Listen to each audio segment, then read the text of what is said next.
you ever want to run for president?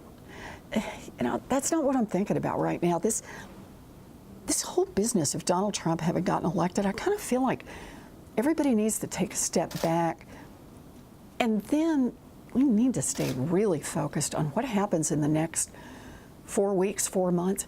He's putting together a team that runs all of the parts of government.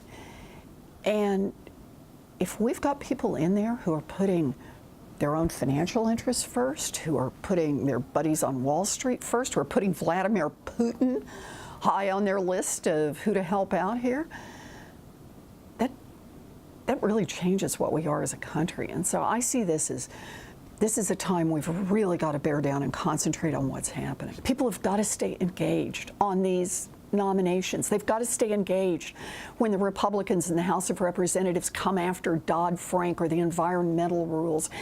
They've got to stay engaged because we've got to be putting pressure right now. We can't say, well, in 4 years we'll fix this. There'll be a lot that'll be broken by 4 years from now if we don't start fighting today.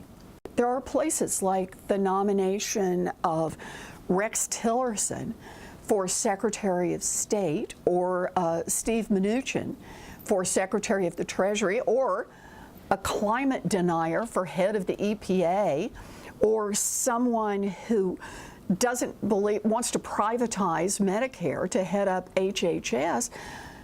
Those are places where, listen, we're going to have a fight over that, and we need to have a fight over that. The American people did not send us to Washington just to lay down and play dead. He touched that anger, and he said, I get it, and I will fight for you. Now, what he's turning around and doing is he seems to be handing over the keys to the very guys who broke this economy, who made it work for those at the top. So that's the part we've got to lay into now. We know what the goal is. We know what it is we need to do. The question is, how do you get there? And I think naming a Wall Street insider who thinks that the banks need more help and less accountability ain't the way to go.